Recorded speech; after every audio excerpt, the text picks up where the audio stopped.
Bom dia, alunos e alunas, tudo bem com vocês? Pessoal, números decimais, ele é dividido em duas partes, tá? Eu vou explicar hoje aqui os números decimais finitos e as dízimas, tá bom? Bem, então, números decimais divididos em duas partes, os finitos e as dízimas.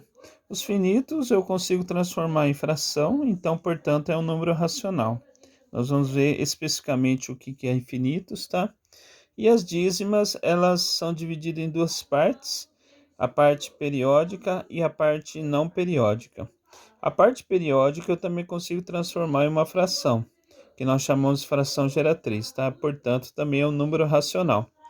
A parte não periódica, a gente não consegue transformar em fração. Portanto, ela é um número irracional. Nós vamos estudar isso mais para frente. O que é um número racional, tá? É todo número que eu consigo transformar em fração. Então, se eu não consigo transformar em fração, ele é irracional.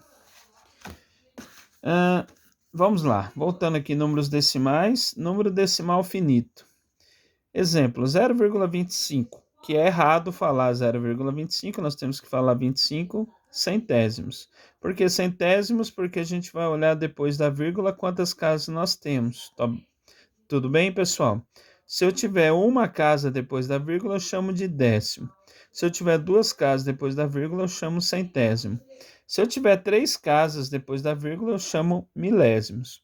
Então, aqui 0,25, nós chamamos de 25 centésimos, ok? 0,8, 8 décimos. 0,132, 132 milésimos. Observe que não tem nenhum ponto aqui que explica que está continuando, ele termina aqui, tá? Nós chamamos, quando o número termina aqui, não tem os três pontinhos de infinito, nós chamamos de número decimal finito. Só para a gente entender melhor, eu falei para vocês que um número decimal finito eu posso transformar em fração. Como que eu transformo esse número em fração? Eu vou pegar o número sem a vírgula, eu vou tirar a vírgula. Se eu tirar a vírgula aqui, vai ficar 0,25. Ou, aliás, 0,025, que é igual a 25. Você tem que fazer isso. Se eu tivesse uma parte inteira aqui, eu tiraria a vírgula e contaria a parte inteira. Vamos supor 1 aqui. Ficaria 125. Dividido por quem? Eu quero transformar em fração. A parte do denominador vai ser a quantidade de casas decimais que eu tenho aqui e o jeito que eu vou chamar. Quando eu tenho 2, eu falei para vocês que eu chamo de centésimo. Então aqui vai ficar 100. Daria para simplificar, mas eu não vou fazer essa parte porque não é o nosso objetivo nesse momento. É só para me mostrar para vocês que eu consigo transformar um número finito em uma fração.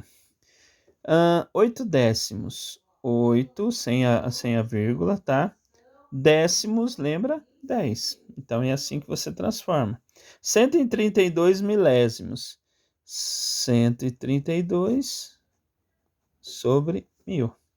Ok? Daria para simplificar, mas não é o nosso objetivo agora. Então, o que é um número decimal finito? É quando ele para aqui, tá? E tem décimos, centésimos e milésimos, no caso. Aqui nós temos as dízimas, elas podem ser periódicas, conforme o exemplo que eu estou mostrando aqui para vocês, tá? O que é uma dízima periódica? É uma dízima que tem período. O que é o período? É um número que se repete. Eu coloco 3 pontinhos aqui para mostrar para vocês que há infinitas casas decimais, tá? Então, o período nesse caso, eu posso chamar pela letra P, é o 3, ok? 3,14159265 possui infinitas casas decimais, mas não possui período.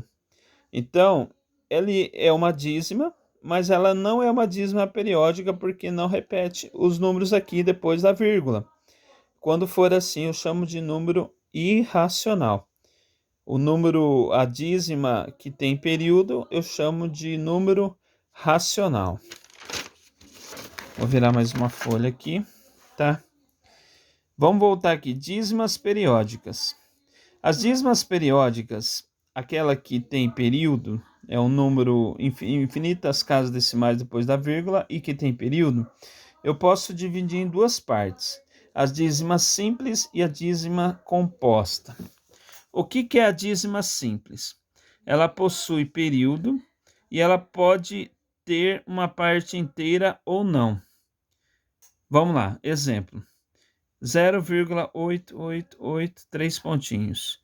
Ela possui infinitas casas decimais e ela tem período. O período, no caso aqui, é o número que repete. Então, o período é o 8. Aqui, 5,323232, ela tem uma parte antes da vírgula, que eu chamo de parte inteira. Observe que o anterior não tinha.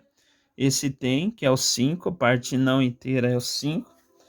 E o período, nesse caso aqui, é o valor 32, é o valor que repete. 63,831, a parte a parte inteira é 63 e o período é 831, ok? Essa é a parte, nós chamamos de dízima simples. A dízima composta, ela possui período, tem que ter, é obrigatório. Ela pode ter a parte inteira ou não, igual a anterior, até aí é igual a simples. Só que ela tem um detalhe a mais, que é que possui uma parte não periódica, ok? Exemplos, vamos lá. Eu tenho uma parte, o que está antes da vírgula eu chamo de parte inteira. Nesse caso eu não tenho nenhuma parte inteira. Aí é o 5, 4, 4, 4, 4. Se você observar, só o 4 que está repetindo, o 5 não. Então, esse valor 5 é o NP, é a parte não periódica, tá? É um valor que está depois da vírgula e que está antes do período. E o período aqui é o valor que repete, no caso é o 4, ok? NP significa não periódico. Vamos lá, mesma coisa aqui, só que agora eu tenho uma parte inteira que é 2. Eu vou analisar aqui. 1, 5, 2, 5, 2, 5, 2. Se você observar, o período é o 5, 2. E a parte não periódica é o que está entre a vírgula e o período, que é o número 1. Tem a parte inteira, mas eu não estou considerando aqui porque eu estou separando só o período e o não período. 13,58333, se você observar aqui, o que repete é o 3, então o período é o 3.